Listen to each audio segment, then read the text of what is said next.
Alright, so now we have our chat room class pretty much complete, and it does all of the things we set out to do in this class. So the next step now is to take all the data that we get back from using this class. For example, when we get all the chats right here, we want to take that data and we want to pass it to a different class called ChatUI. And that is going to take the data and is going to be responsible for rendering some kind of templates to the DOM with that data embedded into it. Now, before we get started on that class, what I want to do is just delete this stuff down here, and I'm going to grab this stuff where we create a new chat room instance and cut it. And I'll save this document, then head over to app.js. This is where we're going to start to initialize our application, if you like. We're going to create a new chat room instance inside this file, and also later on a new ChatUI instance as well. So this is kind of the file that joins everything together. It's like the glue in the application. So let me paste that stuff in here. So we're creating this new chat room instance right now, and we're still passing in these parameters, General and Sean. So what I'm going to do is a little comment above this to say class instances. So later on we'll make another class instance for the ChatUI, but we'll create that class first of all. Then we'll also say down here we want to get the chats and render.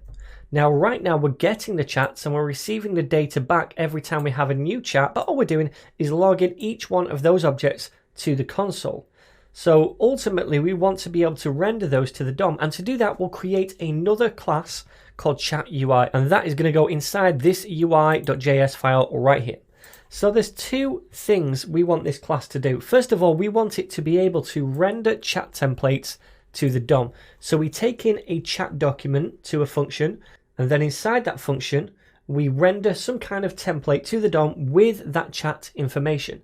And the other thing we need it to do is to clear the list of chats whenever we switch rooms. So if we're currently in general and we want to go to gaming, then it's going to clear out all of the general chats so we can make way for the gaming ones. So they're the two things we need this ChatUI class to do. So first of all, let's create the class and call it ChatUI like so. And inside this class, the first thing we need to do is make a constructor. Now this constructor is going to take in one parameter, and that will be a list. Now the list is going to be ultimately where we're outputting the template to, and it's going to be this thing up here, this UL, if I can eventually reach it, right here.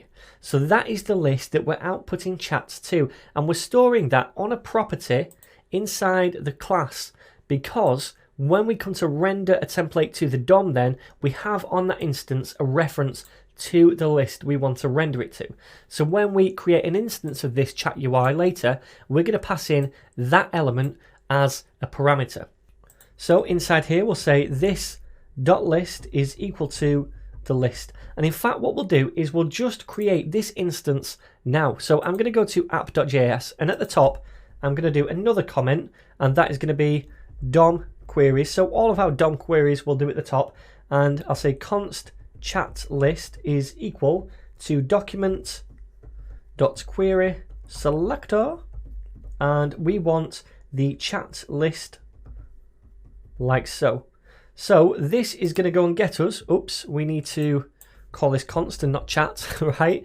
And this is going to go and get us this thing over here.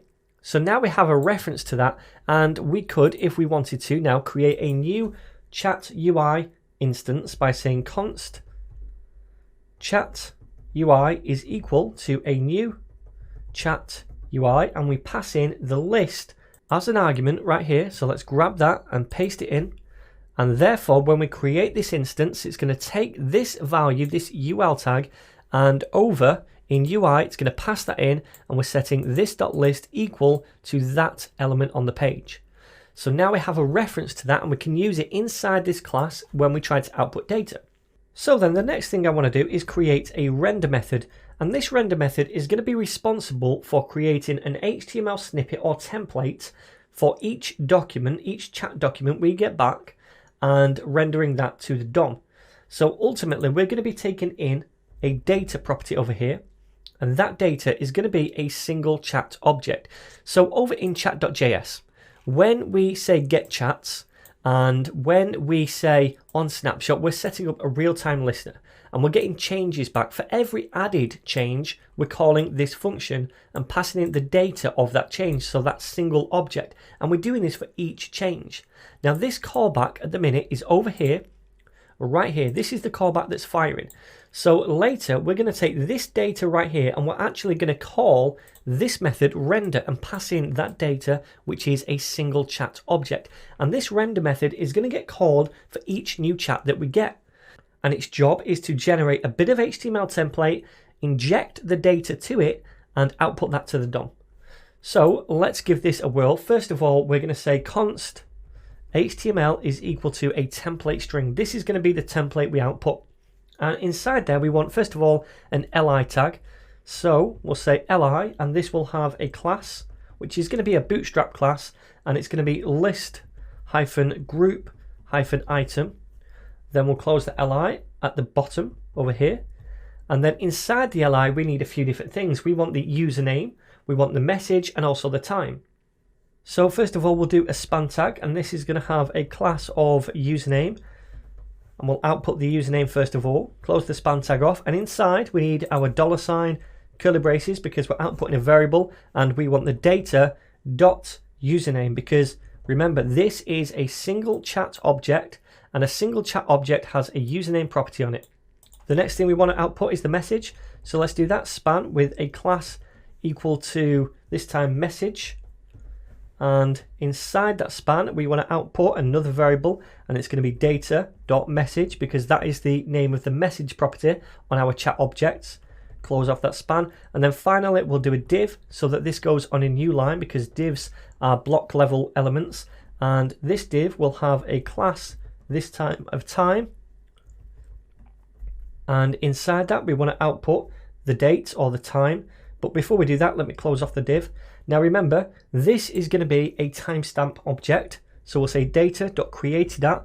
That's the timestamp object. We can convert it to a date by using the toDate method. Okay, so now we're generating this HTML template for each item we take in. So what we could do now is we could say down here, this .list, which is the containing element where we want to output this HTML, and we say plus equals to the HTML.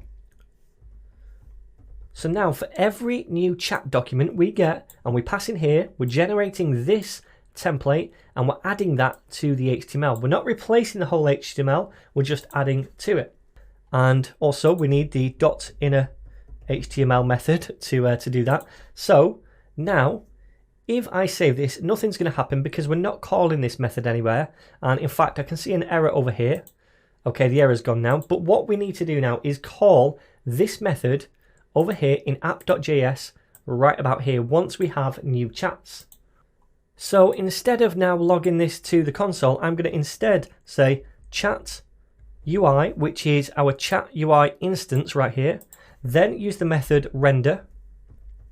And we're going to pass in the data we get back, which is a single object. Remember, every time we get a change that's added, we fire the callback and pass back that single object. So we're getting a single chat object back every time, firing this function, and then firing the render method on the chat UI. That is then taking in that individual item. It's creating a template for it and outputting it to the DOM inside the list right here, which is this thing, the UL.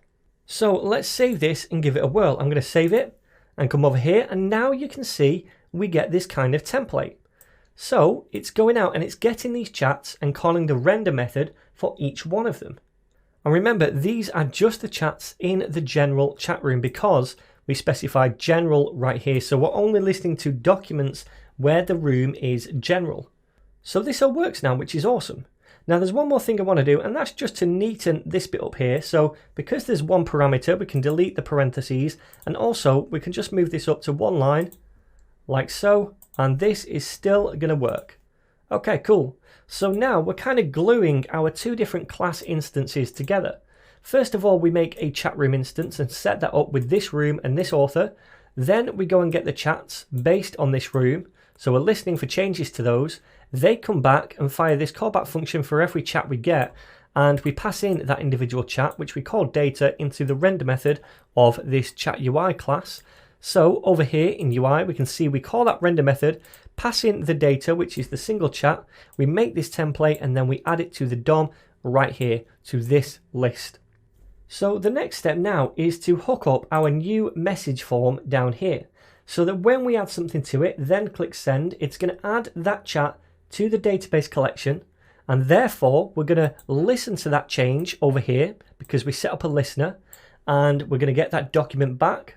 Therefore, we're going to fire this callback function, and we're going to render that then to the DOM. So we need to now figure out a way to listen for the submit event over here and save that document to the database. But before we do that, I just want to take a moment to address these things right here, because currently they don't look very nice. So remember that package we used a while back called datefns, and that helps us to format dates? We're going to be using that in the next video to make this look a bit nicer.